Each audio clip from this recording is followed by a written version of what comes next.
Muy buenos días, apreciados asistentes. Bienvenidos a este nuestro segundo webinar de Derecho Laboral, denominado Retos de las Relaciones Laborales en tiempos del COVID-19.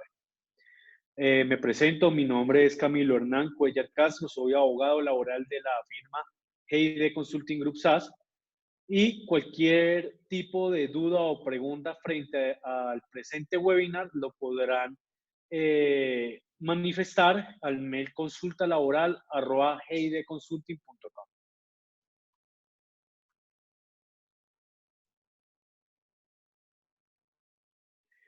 Bueno, para empezar, es claro que en estos momentos nuestras relaciones laborales, nuestros contratos de trabajo, se enfrentan a unos retos bastante importantes. Y es de ahí que he traído dos frases que me parecen de gran relevancia en estos momentos. Y es que no hay empresas sin trabajadores, pero tampoco hay trabajadores sin empresa. La relación laboral es una relación simbiótica. ¿Qué implica que nuestra relación laboral sea simbiótica? Implica que, sí, es claro que nuestro trabajador tiene el, la obligación de prestarnos un servicio de manera personal y nosotros como empresa debemos generar el pago por esa relación laboral y pues bueno, también hay un tema ahí de la subordinación. Pero en todo caso, pues debemos tener en cuenta que en estos momentos de suma gravedad que estamos viviendo, tantos cambios en nuestro país y pues que también se están viviendo en el mundo, genera que pues debamos evaluar ciertas cosas de la relación laboral y que nuestros contratos laborales de pronto se puedan modificar frente a al nuevo panorama que se está presentando.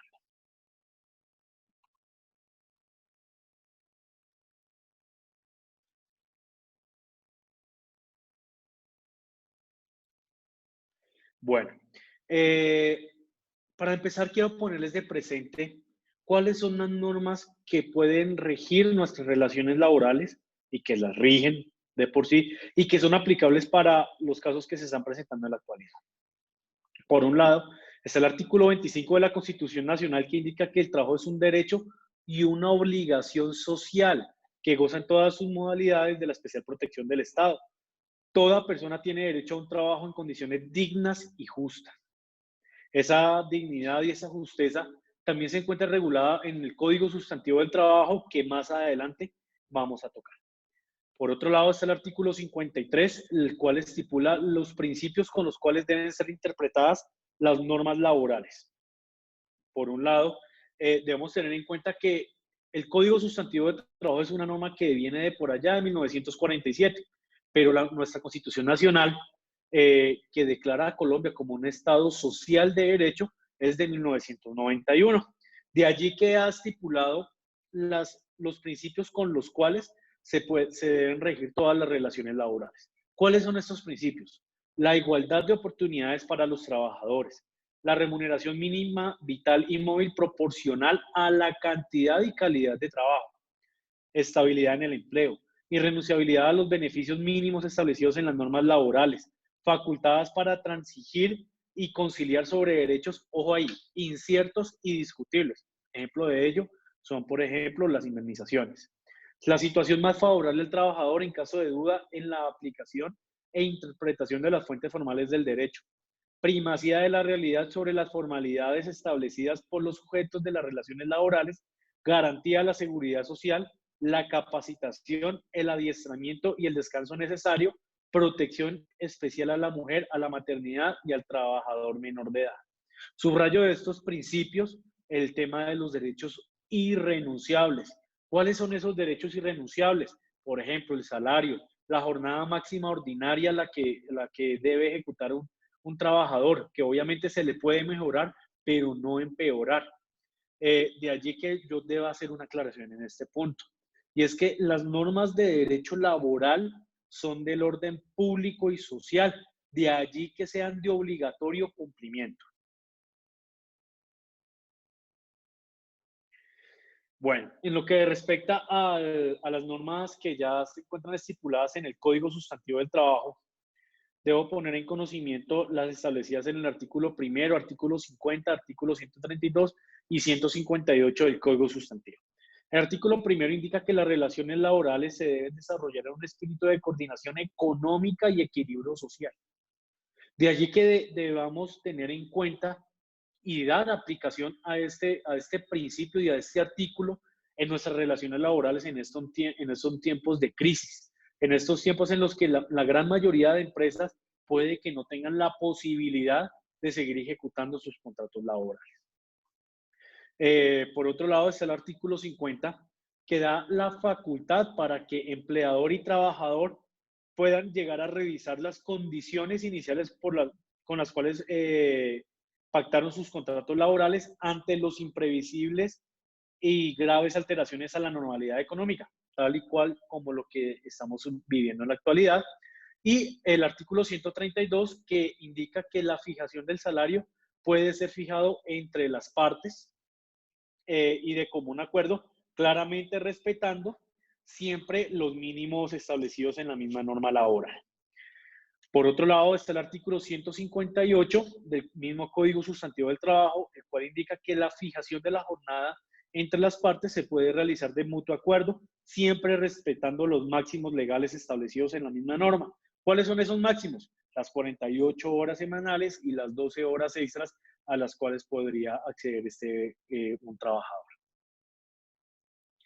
Ahora bien, también debemos poner de presente cuáles son las normas que están rigiendo esta emergencia fitosanitaria derivada del COVID-19. Por un lado está el decreto 417 de 2020, emanado directamente por el gobierno nacional, en el cual el presidente de la República declaró el estado de emergencia económica, social y ecológica en todo el territorio nacional, considerando que pese a las medidas adoptadas antes de la expedición de dicho decreto, no se pudo contener el COVID-19 y este ha sido, iba en constante aumento, tal y como se ha evidenciado, que hasta la fecha pues sigue aumentando. Por otro lado está el decreto 457 de 2020, el cual decretó en una primera instancia la cuarentena preventiva obligatoria, la cual contenía hasta 34 excepciones en que las empresas debían tener en cuenta para poder ejecutar sus labores. Posteriormente ya salió el decreto 531 de 2020, que fue el que decretó la segunda cuarentena preventiva obligatoria con 35 excepciones, y ahora más recientemente el decreto 593 de 2020, el cual alargó la cuarentena hasta el 11 de mayo, adicionando 6 excepciones más. Esto implica que en la actualidad tengamos hasta 41 excepciones. Ahora bien, también debemos tener muy de presente las resoluciones y circulares que han sido emanadas por el Ministerio de Trabajo y el Ministerio de Salud. Y en este punto debo aclarar algo. Y debo remitirme a los mismos principios del derecho en los cuales han indicado que pues, las normas tienen una categorización según su importancia. Luego debemos tener en cuenta que la Constitución y el bloque de constitucionalidad pues, se encuentran en la cúspide. Posteriormente siguen las leyes, después siguen los decretos y ya por allá de último siguen las circulares, resoluciones, acuerdos, etcétera, etcétera, que deben tener en cuenta las personas en cualquier ordenamiento jurídico de cualquier país. De allí que pues debamos subrayar que algunas de las recomendaciones que ha dado el Ministerio de Trabajo y de Salud pues se han dado como circulares, las cuales claramente debemos tenerlas en cuenta, pero que no necesariamente son de obligatorio cumplimiento. Luego, por ejemplo, tenemos la circular 021 de marzo de 2020, en la cual el Ministerio de Trabajo indicó las medidas de protección al empleo con ocasión de la fase de contención del COVID-19 y de la declaración de emergencia sanitaria. En esta circular, el máximo ente administrativo laboral, como lo es el Ministerio de Trabajo, recordó ciertas opciones a las que podían acudir las empresas a efectos de poder mantener los contratos laborales vigentes. Entonces, en este momento indicaba que pues, se podría aplicar el trabajo en casa, el teletrabajo, la jornada laboral flexible, las vacaciones anuales anticipadas y colectivas, los permisos remunerados sin prestación del servicio y el pago de salario sin prestación del servicio. Asimismo, posteriormente salió la circular 022 también del mes de marzo de 2020, la cual denominó la fiscalización rigurosa a las decisiones laborales de los empleadores durante la emergencia sanitaria. Bueno, a mi parecer, muy desafortunada dicha circular, pues finalmente pues lleva a pensar de pronto las decisiones que ha tomado el Ministerio de Trabajo con anterioridad a eso, las fiscalizaciones que ha realizado el Ministerio de Trabajo en tiempos de paz, por llamarlo de alguna manera, no son rigurosas, o cuál es el rasero que de pronto tiene este ministerio para decir qué es riguroso o qué no es riguroso. Luego, pues genera bastante duda y de pronto hasta miedo en algunas empresas este tipo de circulares, ¿no? Luego, pues es claro que las empresas siempre deben actuar apegadas a la ley y pues es claro que si no se hace de esa manera, nos podremos ver abocados a investigaciones igual de rigurosas, así no sea en tiempos de COVID, frente a decisiones que de pronto sean arbitrarias. En esta misma circular, el mismo ministerio indicó que no otorgará permisos para despedir o para suspender contratos laborales hasta por 120 días por razones económicas. Esto de conformidad al numeral 3 del artículo 51 del Código Sustantivo del Trabajo, en razón a que se suspenden términos y no había en ese momento ninguna inspección del trabajo abierta a la fecha.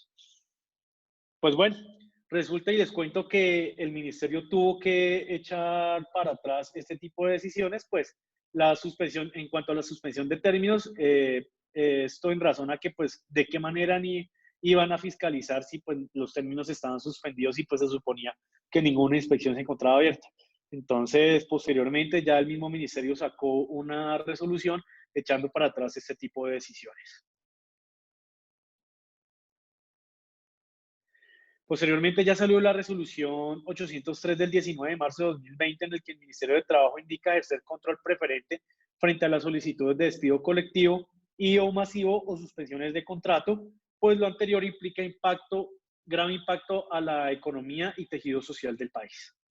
Eh, a mi parecer, muy acertada este tipo de decisión del Ministerio de Trabajo, pues es claro que no todas las empresas van a actuar siempre apegadas a la ley y es necesario que dicha entidad, es decir, el Ministerio de Trabajo, genere un control frente a este tipo de decisiones a efectos de que evalúen previamente si pues están haciendo las cosas bien o mal.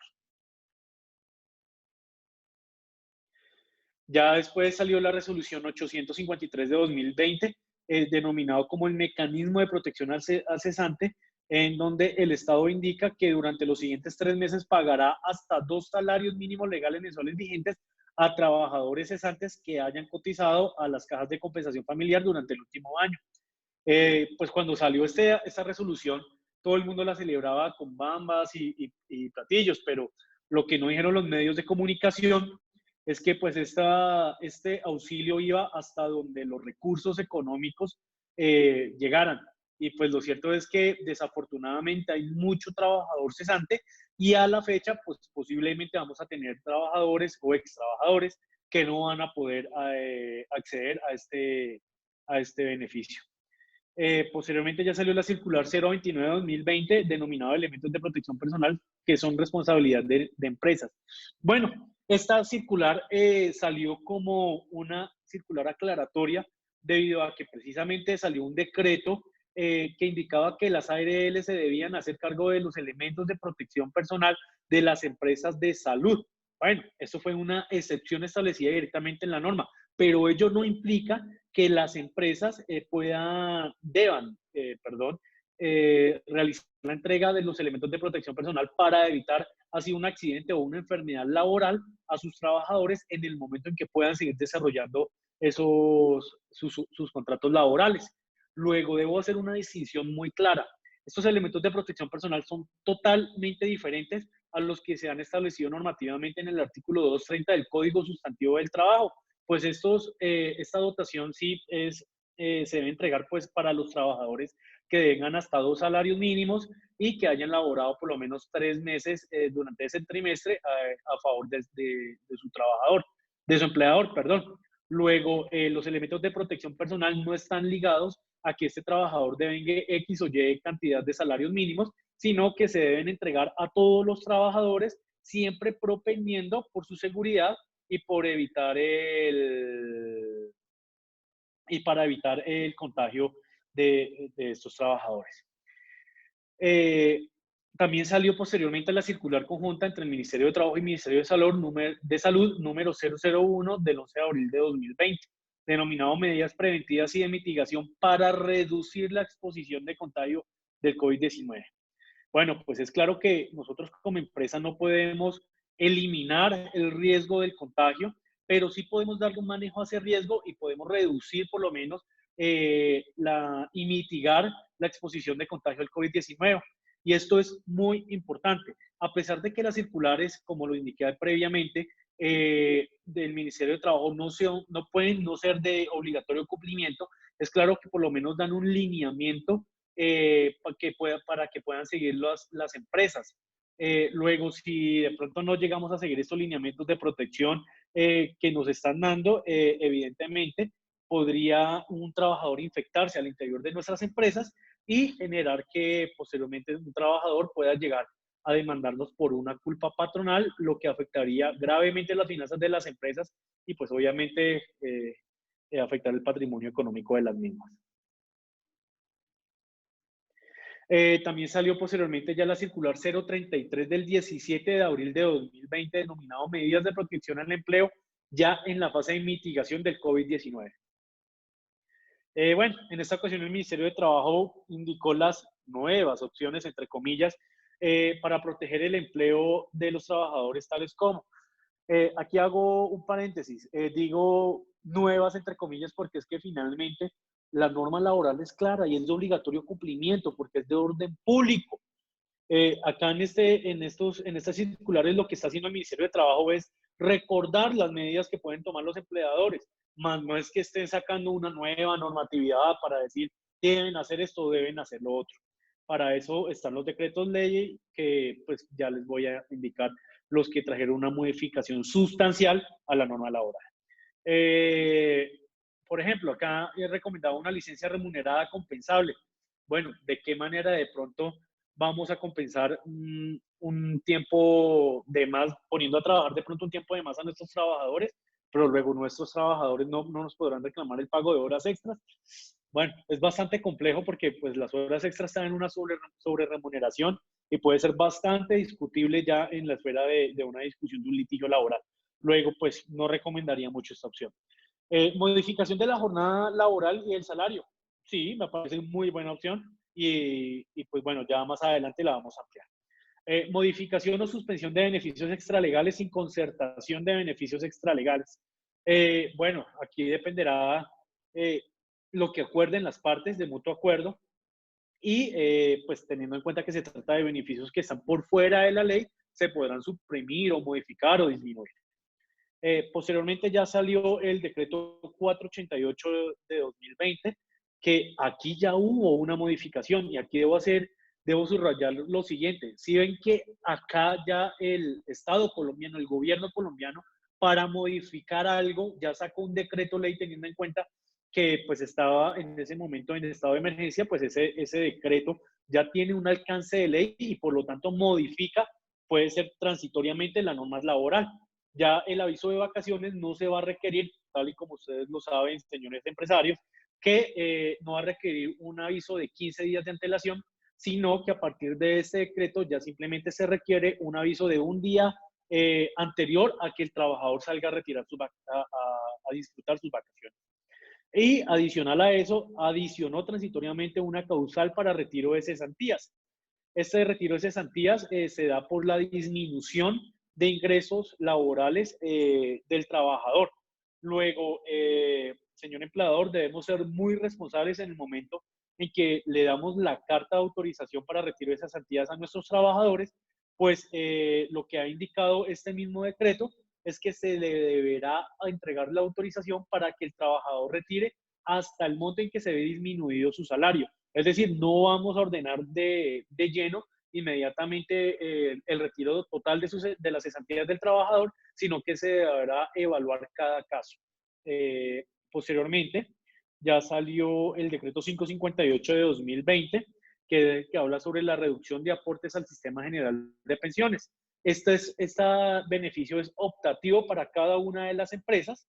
Es decir, cada empresa decide si lo realiza en el 3% que indicó esa misma norma o lo seguirá realizando sobre el 16%. Ojo, es opción para la empresa, no para el trabajador. Es decir, la empresa es la que decide si se acoge o no.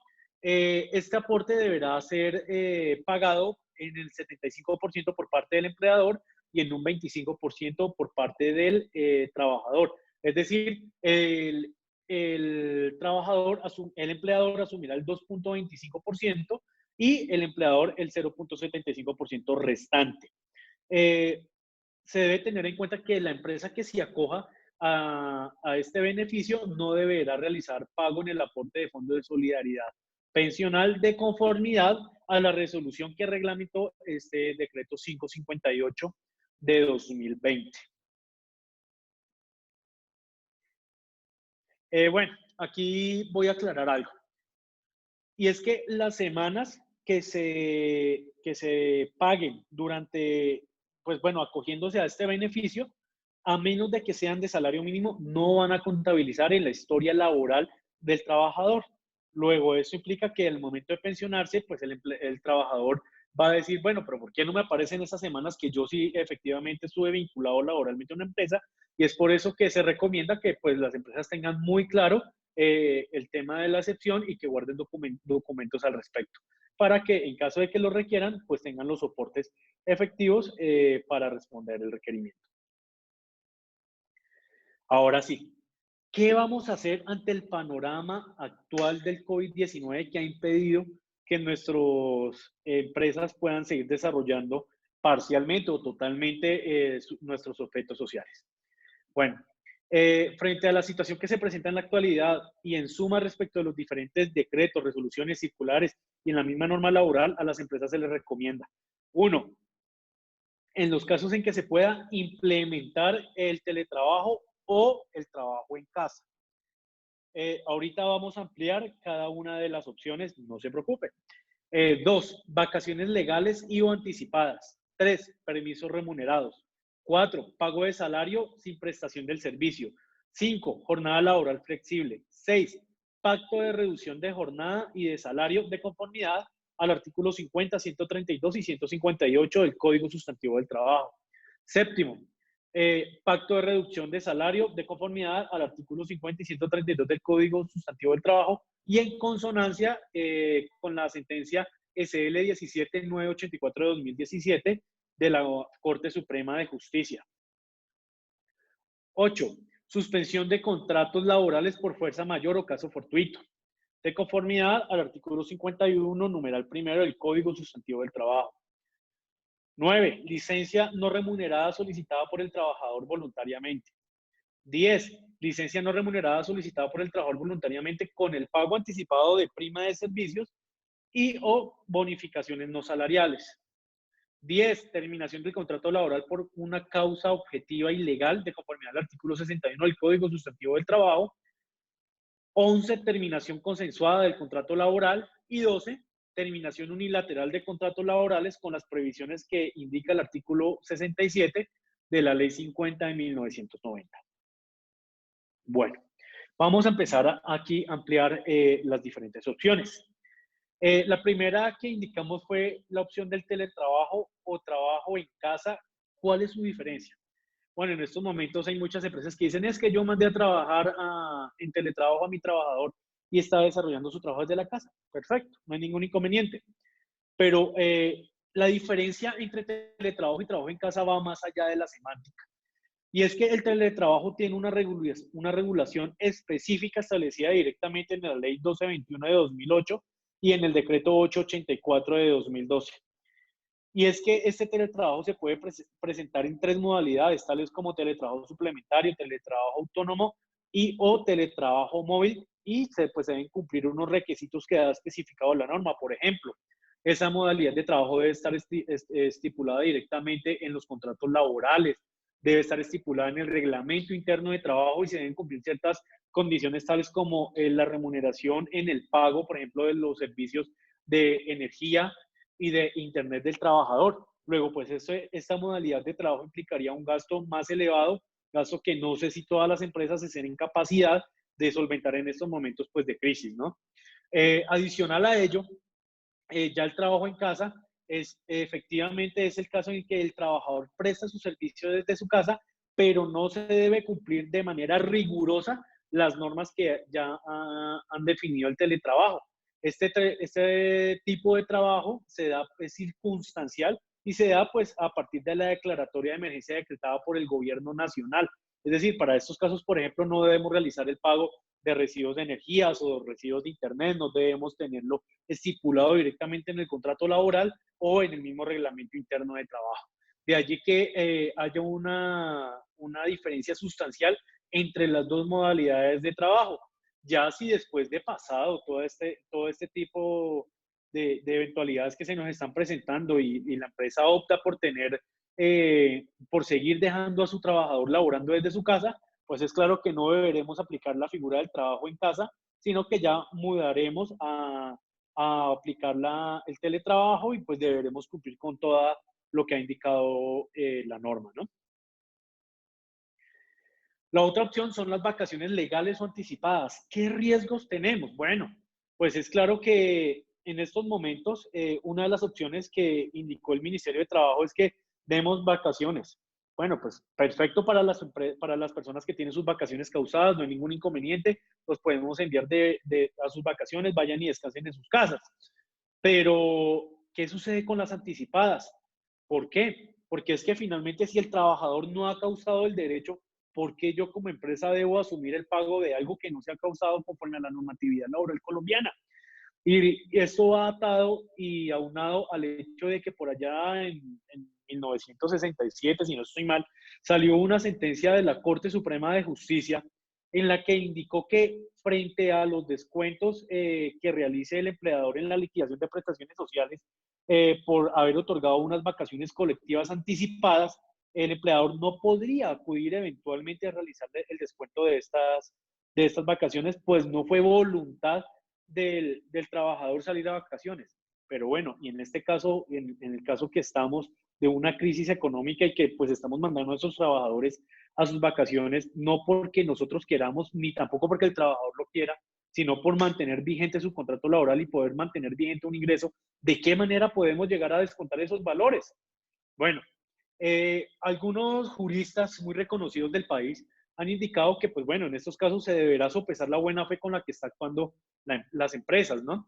Pero finalmente debemos tener en cuenta que los derechos laborales van a ser revisados directamente por el juez laboral. Luego, este podría indicar que, bueno, no hay buena fe y hay una sentencia de hace muchos años que indica que no se pueden descontar este tipo de emolumentos. Luego, lo que se recomendaría para todas las empresas es que al momento en que hayan otorgado estas vacaciones anticipadas de común acuerdo con el trabajador, firmen un documento en el que el trabajador autorice el descuento de este valor de sus prestaciones sociales en el caso en que no se llegue a causar las vacaciones al momento de la terminación del contrato laboral. De esta manera, pues se podría mitigar el riesgo de la pérdida de ese dinero, que pues en algunas empresas pues puede que no sea tan poquito, ¿no? Esas vacaciones pueden ser colectivas o parciales, pues es claro que las empresas requieren aún en épocas de crisis, así sea de una o dos personas, para que sigan manejando todo el tema administrativo de las empresas y deben ser remuneradas. Aquí debo subrayar esto, hay empresas que desafortunadamente pues no tienen dinero y dicen, no, pues yo mandé a mi trabajador de vacaciones, pero se las pago en 3 meses o en 2 meses. Pero pues lo siento, señores, pero lo que ha indicado la norma es que las vacaciones sí o sí deben ser remuneradas en el momento en que el trabajador pues sale a disfrutarlas, ¿no? Adicional a esto, se debe tener en cuenta que el aviso por lo menos se debe dar con un día de antelación. Ese es uno de los beneficios que trajo el decreto ley 488-2020 y por lo tanto ya no se debe dar un preaviso de 15 días. Bueno, la otra opción que tenemos son los permisos remunerados y pago de salario sin prestación del servicio. Bueno, esta fue una de las opciones que otorgó el ministerio, a mi parecer y en mi opinión muy personal, muy romántica por parte del Ministerio del Trabajo, porque pues bueno, genera bastantes dudas. Por ejemplo, contra qué el empleador puede cruzar estos valores pagados. Es decir, es simplemente seguir pagando el salario y después que igual tengo que pagar todas las prestaciones, debo pagar dentro de los términos de ley esas prestaciones, debo seguir pagando esa seguridad social. Luego implicaría un gasto mayor para las empresas. La segunda de las incógnitas es, ¿en realidad el trabajador dejó de prestar el servicio por culpa o disposición del empleador? Bueno, esto hace referencia directamente al pago de salarios sin prestación del servicio. Resulta que esta modalidad de pago está expresamente regulada en el artículo 140 del Código Sustantivo del Trabajo. Y este artículo ha indicado que en los casos en que por culpa o disposición del empleador el trabajador no pueda prestar el servicio, en todo caso, pues el trabajador deberá devengar el salario que viene recibiendo hasta esa fecha. Pues bueno, aquí la pregunta es, ¿en serio estamos frente a una culpa o una disposición del empleador? ¿O estamos frente a un tema que ya se nos sale de las manos y pues por mantener el contrato de trabajo vamos entonces a de pronto no perder dinero, pero sí de pronto disminuir la caja de nuestras empresas? Bueno, son cosas que debemos sopesar. La tercera opción es, ¿qué pasa con el flujo de caja del empleador? Se va a ir disminuyendo y con el tiempo ya no vamos a tener dinero ni para pagar salarios, ni para pagar seguridad social, ni para pagar prestaciones. ¿Qué vamos a hacer después de esto? Luego lo que debemos hacer es tomar todas las previsiones oportunamente a efectos de prever que a futuro pues igual las obligaciones legales van a seguir corriendo y por tanto pues debemos guardar ahí un dinero. ¿Qué sucede con los beneficios extralegales? Bueno, aquí toma especial relevancia los beneficios extralegales de cómo los pactamos. Si de pronto los pactamos de estos fueran de mera liberalidad, si había una condición específica para su pago, o si definitivamente simplemente pacté con mi trabajador, le voy a pagar este auxilio de transporte o de no sé, de alimentación por 100,000 pesos. Y después, ¿qué sucede con eso? ¿Sí? ¿Lo puedo dejar de pagar? ¿No lo voy a dejar de pagar? Bueno, como les dije, dependerá mucho de cómo ustedes pactaron con su trabajador y en el caso de que pues vean necesario suprimirlos y dependiendo cómo lo hayan pactado, pues será necesario que se genere un documento en el que de mutuo acuerdo entre el empleador y el trabajador de pronto acuerden disminuirlos o suprimirlos, ¿no? La otra opción es el pacto de reducción de jornada y de salario.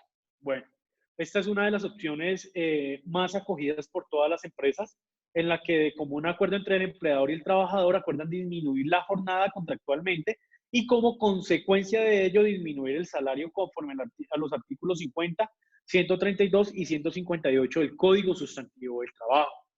Eh, pues bueno, en este caso, la disminución del salario no debe ser el fin, sino que se debe dar como la consecuencia de la disminución de la jornada de trabajo. ¿Sí? Al respecto, el artículo 50, como les indicaba, es el que nos permite generar este tipo de revisiones de los contratos laborales. Literalmente, lo que indica el artículo 50 es lo siguiente. Todo contrato de trabajo es revisable cuando quiera que sobrevengan imprevisibles y graves alteraciones de la normalidad económica. Subrayo lo siguiente. Cuando no haya acuerdo entre las partes acerca de la existencia de tales alteraciones, corresponde a la justicia del trabajo decidir sobre ella. Y mientras tanto, el contrato sigue en todo su vigor. Bueno, esto es muy importante tenerlo en cuenta, pues estas modificaciones del contrato laboral se deben realizar siempre de mutuo acuerdo. Si alguna de las partes no se encuentra de acuerdo en realizar ese tipo de modificaciones, primero deberemos acudir ante el juez del trabajo para que éste indique si es procedente o no esta modificación.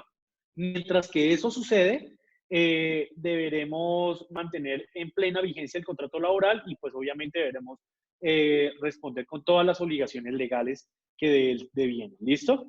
Y aquí debo aclararles algo. En estos momentos, los jueces laborales no están trabajando. Luego implicaría que sería imposible realizar este tipo de revisiones ante el juez laboral, como le indica la norma.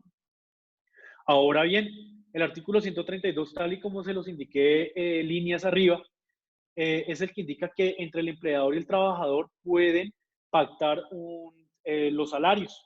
Luego, debemos tener muy en cuenta los mínimos y máximos que han establecido la norma. Frente a la estipulación del salario, pues es claro que no hay unos máximos. Pues yo puedo pactar con el trabajador que le voy a pagar, no sé, 100 millones de pesos por la prestación del servicio de medio tiempo, pero sí debemos tener en cuenta los mínimos. ¿Cuáles son los mínimos establecidos por la norma?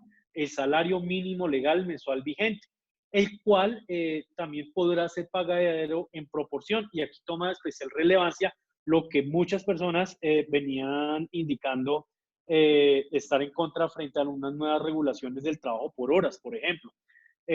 ¿Por qué? Porque finalmente ya por la Corte Suprema de Justicia en su sala de casación laboral ha indicado que si, por ejemplo, yo pacto con el trabajador una jornada inferior a las 48 horas, pues yo podré pagar ese salario mínimo legal mensual vigente en proporción a las horas laborales. Por ejemplo, si mi trabajador labora 24 horas semanales, yo podré pagarle hasta el 50% del salario mínimo legal mensual vigente. Bueno, finalmente está el artículo 158 del Código Sustantivo del Trabajo y es el que define la jornada laboral e indica que entre las partes, es decir, entre el empleador y el trabajador, se podrá definir la jornada laboral en la cual se va a desarrollar las labores por las cuales fue contratado ese trabajador. Aquí sí hay unos máximos, los máximos son los de 48 horas semanales y las 12 horas extra semanales también. ¿Listo? ¿Cómo debo pactar el pacto de reducción de jornada y de salario? Bueno, se recomienda que sea por otro sí. Recuerden, las palabras se las lleva el viento. Lo escrito siempre va a estar. Se recomienda colocar una parte de fundamentos en las cuales indiquen cuáles son las razones por las cuales se están tomando ese tipo de decisiones y adicional a ello, si van a colocar una temporalidad o si definitivamente va a aplicarse durante un tiempo indeterminado. Los límites, como ya les indiqué, se deben respetar el salario mínimo, la jornada máxima, y etcétera, etcétera. ¿Qué sucede si una de las partes no está de acuerdo? Deberemos acudir ante el juez para que él evalúe si se encuentra en derecho a esta modificación. Mientras que no se esté de acuerdo entre las partes, siempre se deberá acudir primero ante el juez y pues mientras que el juez no se pronuncie, el contrato será aplicable en pleno vigor. Los riesgos, bueno, pues finalmente, al ser un acuerdo de voluntades, al estar libres de coacción y al ser totalmente voluntario, pues no encuentro que pueda haber ningún tipo de riesgo adicional a que pues no estaríamos frente a una desmejora del salario del trabajador. Por otro lado, está el pacto de reducción del salario sin disminución de la jornada. También es una opción viable de conformidad a lo que ha indicado la misma Corte Suprema de Justicia, Sala de Casación Laboral. A diferencia de la anterior opción, esta se distingue porque de común acuerdo el empleador y el trabajador disponen de disminuir el salario, más no la jornada laboral, de conformidad al artículo 50 y 132 del Código Sustantivo del Trabajo y en consonancia con la sentencia de CL 17984-2017 y radicado 54261 del 1 de noviembre de 2017. ¿Qué indicó esta sentencia de la Corte Suprema? Indicó que entre las partes libremente y sin que haya ningún tipo de coacción y voluntariamente el empleador y el trabajador pueden acordar una reducción en el salario del mismo siempre y cuando se respeten los mínimos legales establecidos y asimismo siempre y cuando esté fundado en unas razones netamente objetivas a efectos de salvar la empresa y asimismo pues para salvar el contrato laboral de este trabajador. Luego, en este caso, por ejemplo, si tenemos un trabajador que labora 48 horas semanales y no vamos a pactar una reducción de jornada, siempre deberemos respetar el salario mínimo legal mensual vigente del que pues ya hemos hablado ampliamente. ¿Cómo pactarlo? De igual manera, de manera escrita por medio de un otro sí, en el cual se fijen unas condiciones de cómo se va a surtir este tipo de modificaciones, en el cual se indiquen las causales objetivas por las cuales vamos a aplicar este tipo de cambios y adicional a eso, se fije una temporalidad, recomiendo que se fije, pues no podremos mantener a un trabajador con una reducción de salario durante 2 o 3 años después de que pase pues todo el tema de la emergencia fitosanitaria, sino que pues recomiendo de pronto hasta el momento en que termine los impedimentos para ejecutar labores o hasta el momento en que termine la emergencia fitosanitaria o hasta el momento en que termine pues todo lo que nos está sucediendo en estos momentos. a efectos de pronto no incurrir en unas desmejoras al salario y de las condiciones del trabajador. Los límites ya los indiqué, debemos tener en cuenta los mínimos y máximos establecidos directamente en la norma laboral. ¿Qué sucede si una de las partes no está de acuerdo? De igual manera, en virtud del artículo 50 del Código Sustantivo del Trabajo, deberemos acudir directamente al juez laboral. Riesgos. Bueno, pues eventualmente, y si abusamos de esta figura y no la aplicamos teniendo en cuenta un principio de razonabilidad, eventualmente el trabajador nos podrá demandar y pues el juez podrá declarar una desmejora en las condiciones laborales del trabajador. Pero bueno, finalmente debemos tener en cuenta que se realiza de común acuerdo, de manera voluntaria y sin ningún tipo de coacción hacia el trabajador, por lo que no debería representar ningún tipo de riesgo para la empresa. ¿Qué puede suceder si tutelan a la empresa? Bueno, en este caso debe poner de presente que desafortunadamente los jueces de tutela no siempre son los jueces laborales, sino que en su gran mayoría son jueces penales o jueces civiles que son muy proteccionistas y pues no conocen a fondo la norma laboral. Luego, pues podrían echar abajo transitoriamente el acuerdo realizado entre las partes. Pero pues la empresa es claro que tiene todas las herramientas legales para defender sus intereses, ¿no? Otra de las opciones es la suspensión de contrato por fuerza mayor, la cual se encuentra estipulada directamente en el numeral primero del artículo 51 del Código Sustantivo del Trabajo. Y es que resulta que en el artículo 51 del Código Sustantivo del Trabajo están estipuladas todas las causales por las cuales se suspende el contrato laboral. En este caso vamos a hablar de la primera causal, que es por fuerza mayor o caso fortuito. Conforme esta causal se encuentra en el numeral primero, y si la empresa llega a cumplir los requisitos de fuerza mayor establecidos por la ley y la jurisprudencia, se podría optar por suspender los contratos laborales de los trabajadores, pero antes de ello se deben evaluar los siguientes criterios. 1. ¿Qué es esa fuerza mayor o caso fortuito? 2.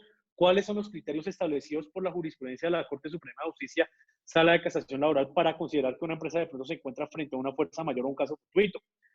3. Debo pedir permiso al Ministerio de Trabajo para suspender los contratos por esta causal de fuerza mayor. 4. ¿Cuáles son los efectos de la suspensión de contratos laborales? 5. ¿Cuánto tiempo puede durar la suspensión de los contratos laborales? La otra es, ¿tenemos riesgos frente a esta suspensión por el tema de la fuerza mayor o caso fortuito? La otra es, ¿qué puede suceder si tutelan la empresa? Otra de las interrogantes es, ¿cómo debo reanudar las labores? Y finalmente, ¿qué sucede si el trabajador no se presente después de notificada la orden de renovación de labores? Bueno, vamos a proceder a contestar cada uno de esos interrogantes. Y para ello debemos definir primero qué es la fuerza mayor y el caso fortuito. Tenemos que la fuerza mayor y el caso fortuito está definido en la norma colombiana como todo hecho imprevisible, irresistible y externo que le puede suceder a cualquier persona natural o jurídica, el cual le produce una afectación. Se encuentra regulada por el artículo 64 del Código Civil y por la ley 95 de 1890. Uf, bastante tiempo de regulación lleva. Definiéndolo así en su artículo primero.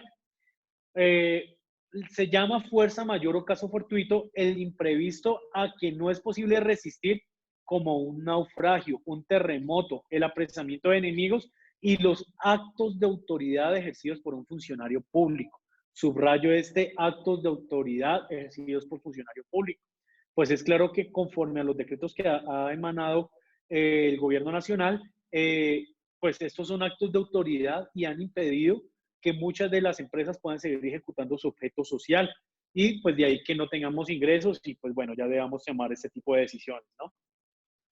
Ahora bien, frente a la fuerza mayor como causal de suspensión del contrato laboral, la Corte Suprema de Justicia en su sala de casación laboral ha indicado que se deben presentar, además de los factores de externabilidad, imprevisibilidad y resistibilidad, dos más. Entonces, tenemos que se deben cumplir por lo menos los siguientes criterios. 1. Que lo que me lleva a tener una fuerza mayor sea un hecho totalmente externo, es decir, que sea totalmente ajeno a la empresa. 2. que sea irresistible, es decir, que así la empresa pueda, quiera resistirse y quiera seguir ejecutando sus labores, pues definitivamente no pueda porque lo puede llevar a sanciones. Tres, la imprevisibilidad, es decir, que las empresas no podamos haber previsto que esta situación se fuera a presentar en el mes de marzo.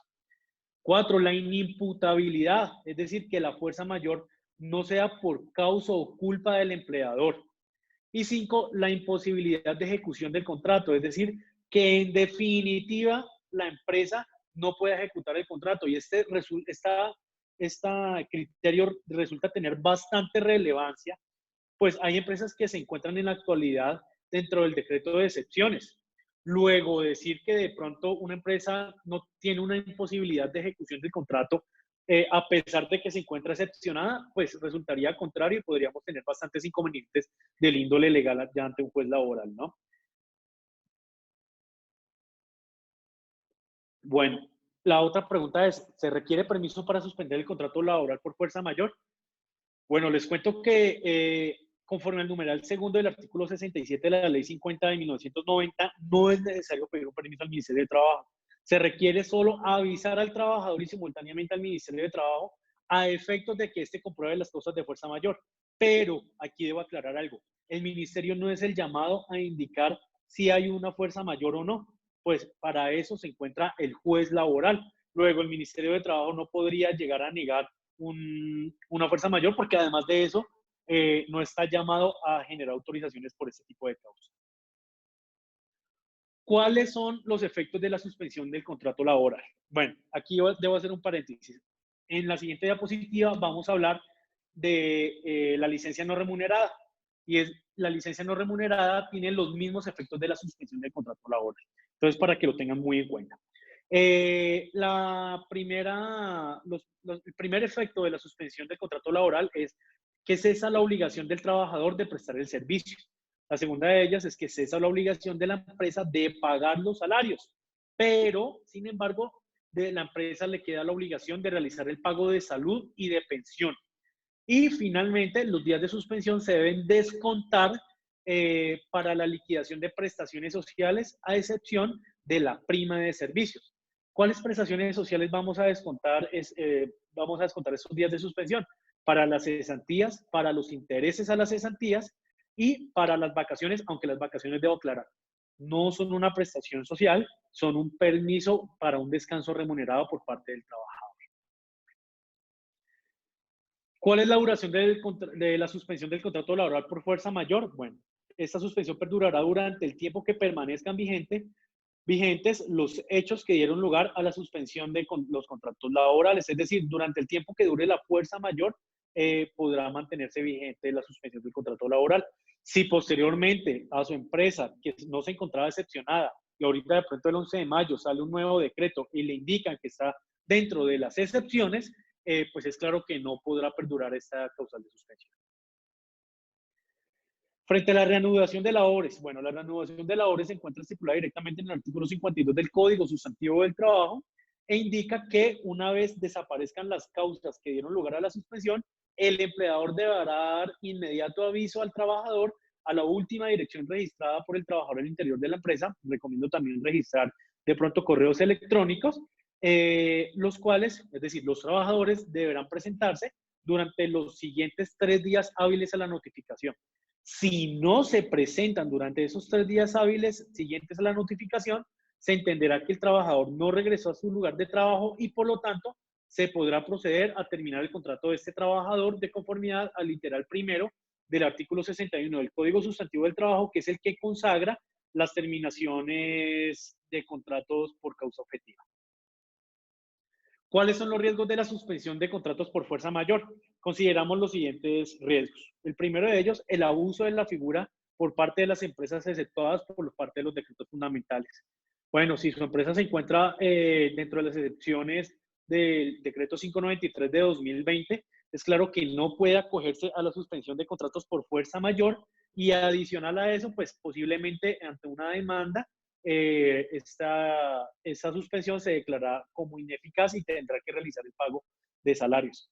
Es por eso que en el momento en que ustedes suspenden los contratos de trabajo, deben soportar muy bien el motivo por el cual están accediendo a esta suspensión. De pronto pueden generar reuniones entre la Junta de Socios en los cuales se evalúen absolutamente cada una de las posibilidades que se ha indicado aquí, y pues si al final indican que no es posible ninguna de ellas, pues ya proceder con la suspensión. Eh, el segundo riesgo es que algunos jueces, sobre todo los jueces de tutela, podrán encontrar que hay una afectación al mínimo vital del trabajador. Bueno, pues para evitar este tipo de afectación, se recomienda que si ustedes se acogen a la suspensión de contratos, puedan realizar, por ejemplo, el pago de bonificaciones no salariales o a un adelanto del pago de la prima de servicios del mes de junio, a efectos de que el trabajador no pueda alegar que se le está afectando el mínimo vital y pues también pueda acceder al pago de sus obligaciones que pues a los que todos tenemos que realizar, ¿no? La tercera de ellas son las acciones de tutela que ordenen el cese de la suspensión frente a uno u otro trabajador. Pues bueno, desafortunadamente, como les indicaba previamente, los jueces de tutela no siempre son los jueces laborales, sino que hay jueces penales, hay jueces civiles, los cuales van a conocer estos temas. Y pues si normalmente ellos no tienen un conocimiento profundo del derecho laboral, lo que los puede llegar a tomar decisiones que no estén apegadas a la ley. Por ejemplo, vi una decisión de un juez de tutela de acá de Palo Quemado, de la ciudad de Bogotá, en la cual pues ya estaba hablando de la apertura de un nuevo fuero de estabilidad laboral reforzada. Lo denominó el fuero de solidaridad. Bueno, son decisiones desafortunadas, pero que pues toca respetarlas y pues bueno, gracias a Dios tenemos una segunda instancia que revisa ese tipo de decisiones. El cuarto riesgo es la declaratoria de la ineficacia de la suspensión por parte de un juez laboral, claramente en los casos en los que de pronto abusamos de la figura de la suspensión de contratos por fuerza mayor. La otra opción que tenemos es la solicitud de licencia no remunerada por parte del trabajador. Esta debe ser totalmente voluntaria. Esta licencia no remunerada tiene los mismos efectos de la suspensión del contrato de trabajo y pues en mi opinión, pues al final del día es una licencia no remunerada de común acuerdo, pues es claro que el trabajador la solicita, pero es el empleador quien decide si la otorga o no. Luego, pues no podemos decir que simplemente porque el trabajador si quiera ir de licencia no remunerada, se va y ya. Es claro que pues debe haber un común acuerdo. La otra opción es la solicitud de licencia no remunerada por parte del trabajador con pago adelantado de la prima de servicios y o pago de bonificaciones. Bueno, esta opción es similar a la indicada en la anterior diapositiva, con la diferencia de que se le realizaría el pago adelantado de la prima de servicios del mes de junio al trabajador, esto con el fin de que de pronto pues velar por y actuar de buena fe frente al trabajador a efectos de que éste pueda acceder a sus necesidades mínimas, ¿no? Aquí debemos tener claro que, tal y como le indiqué, la licencia no remunerada, al tener los mismos efectos de la suspensión, pues no suspende el pago de la prima de servicios. Luego, pues se puede echar mano de esta opción a efectos de no dejar pues tan sin plata a nuestros colaboradores, ¿no? La otra opción, en caso de que no accedan al pago de la prima, pues es pagar bonificaciones no salariales, las cuales, pues, es claro, no podemos cruzarlas frente a otros pagos pendientes y por lo tanto, pues, puede resultar un poco dañino para los efectos de la caja de la empresa. La otra opción es la terminación objetiva de los contratos laborales, según lo estipulado en el artículo 61 del Código Sustantivo del Trabajo, las cuales, pues es claro que cuando se termina de manera objetiva un contrato de trabajo no se genera el pago de una indemnización, que la establece directamente el artículo 64 del Código Sustantivo del Trabajo. ¿Cuáles son las causales determinadas por muerte del trabajador? La segunda de ellas por mutuo consentimiento. La tercera de ellas por expiración del plazo fijo pactado. La cuarta de ellas es por terminación de la obra o labor contratada. Después sigue la por liquidación o clausura definitiva de la empresa o establecimiento. Por suspensión de actividades por parte del empleador durante más de 120 días. Por sentencia ejecutoriada, por decisión unilateral de los casos establecidos en el artículo 7 del decreto ley 2351 del 65, es decir, por justa causa, que en la actualidad se establecen en el artículo 62 del Código Sustantivo del Trabajo, y finalmente por no regresar el trabajador a su empleo al desaparecer las causas de la suspensión del contrato de trabajo. Aquí voy a tocar tres de esas terminaciones objetivas. La primera de ellas es por mutuo consentimiento. Señores empleadores, a efectos de que de pronto al momento de terminar los contratos de trabajo de manera unilateral no se les vaya a configurar un despido masivo, el cual ya vamos a ampliarlo más adelante, se recomienda que de mutuo acuerdo, es decir, que usted se siente a hablar con su trabajador y de pronto lleguen a un acuerdo para terminar el contrato laboral. De esta manera, pues no se estaría incluyendo ese trabajador, esa terminación dentro de las que se deben contabilizar para un despido masivo. El segunda opción que les quería tocar era por expiración del plazo fijo pactado, las cuales, pues, por ejemplo, si nosotros tenemos un contrato laboral que termina el 4 de junio, pues es claro que el día de hoy por lo menos deberíamos estar notificando la no prórroga de ese contrato a efectos de terminarlo legalmente y que no haya lugar al pago de una indemnización y asimismo para que esa terminación no se nos contabilice dentro de los despidos colectivos o masivos. Y la tercera de ellas es que si terminamos por la terminación de la obra o labor contratada, así esta terminación se dé de manera anticipada, es claro que podemos realizar la terminación de contratos de manera justa y legal y por lo tanto pues tampoco deberemos contabilizar estas terminaciones dentro de las de terminaciones masivas o colectivas. Y finalmente, ya tenemos la última opción, que es la terminación de contratos laborales de manera unilateral. Bueno, en la actualidad no se encuentra vedada la posibilidad de que en las empresas realicen la terminación de contratos de manera unilateral y sin justa causa. Sin embargo, se deben tener ciertas precauciones y previsiones a efectos de no poner en riesgo el patrimonio de la empresa. Por ejemplo, ¿cuáles son esas previsiones? No podemos terminar sin justa causa los contratos laborales de las personas que se encuentren con fueros de salud, por ejemplo, un trabajador incapacitado o que tenga pendientes citas médicas o terapias, o que en la actualidad se encuentra en estado de discapacidad.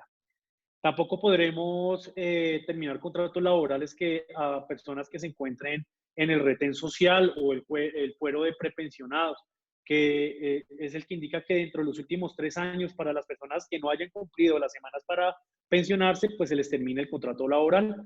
O pues claramente tampoco podremos terminar el contrato de trabajo a personas que cuenten con fuero sindical. Debemos tener demasiada precaución con esto, de lo contrario, pues un juez de tutela no lo reintegrará inmediatamente a estos trabajadores. Segunda precaución que debemos tener es los despidos colectivos conforme al artículo 67 de la Ley 50 de 1990. Y es que la norma ha preveído una protección a los trabajadores que se vean de pronto envueltos dentro de unas terminaciones masivas. El artículo 67 en su numeral 4 de la Ley 50 al 90 ha indicado literalmente: el Ministerio de Trabajo y Seguridad Social no podrá calificar un despido como colectivo, sino cuando el mismo afecte en un periodo de 6 meses. Ojo ahí, señores empleadores. Señores empresarios, debemos tener en cuenta estos 6 meses y debemos saberlos contabilizar. El mismo afecte en un periodo de 6 meses a un número de trabajadores equivalente al 30% del total de los vinculados con un contrato de trabajo al empleador en aquellas empresas que tengan un número superior a 10 trabajadores e inferior a 50. Al 20% en las empresas que tengan un número superior a 50 trabajadores, pero inferior a 100. El 15% de los trabajadores en las empresas que tengan de 100 a 200 trabajadores, al 9% en las empresas que tengan un número de trabajadores superior a 200 trabajadores e inferior a 500, al 7% en las empresas que tengan un número de trabajadores equivalente superior a 500 trabajadores e inferior a 1000, y al 5% en las empresas que tengan un total de trabajadores superior a 1000 trabajadores. Si ustedes superan esos porcentajes en un lapso de 6 meses, nos veremos envueltos directamente en un despido colectivo, lo que de conformidad al numeral 5 del artículo 67 de la Ley 50 del 90, se hará que estas terminaciones sean ineficaces y que ustedes como empleadores deban realizar el pago de los salarios dejados de percibir por esos trabajadores conforme a lo indica el artículo 140 del Código Sustantivo del Trabajo, que ya previamente lo habíamos tocado. Luego, pues tengamos en cuenta que la justicia laboral en Colombia es un poco lenta y podríamos estar realizando pagos de salarios de los últimos 3 años a X cantidad de trabajadores que ustedes sacaron en estos periodos y que pues se vieron envueltos en un despido masivo o colectivo. Entonces, es muy importante. La única manera por la cual podemos realizar este tipo de despidos masivos es mediando un permiso por parte del Ministerio del Trabajo. Y como les indiqué previamente, en estos momentos el Ministerio pues no está otorgando este tipo de permisos. Entonces debemos ser muy precavidos y sacar muy bien las cuentas a efectos de no incurrir en este tipo de... Y finalmente, la última implicación es que deberemos realizar el pago de las indemnizaciones que correspondan conforme a lo establecido en el artículo 64 del Código Sustantivo del Trabajo. Y aquí voy a hacer un paréntesis. Aún con la autorización del Ministerio de Trabajo para realizar despidos masivos, las empresas deberán realizar el pago de las indemnizaciones según lo indica la misma norma en el numeral 6. Entonces, debemos tener muchísimo cuidado con eso. Bueno, el valor de la indemnización dependerá del tipo de contrato que hayan pactado con el trabajador. Por ejemplo, para los contratos a término indefinido y en el que los trabajadores tengan menos de 10 salarios mínimos, por el primer año se deberá pagar 30 días de salario y por los siguientes serán 20 días o proporción al tiempo elaborado durante ese segundo o tercer año. Bueno, de antemano, muchísimas gracias por su atención y cualquier tipo de pregunta la podremos recibir al mail consultalaboral@gidconsulting.com. Feliz día, muchísimas gracias.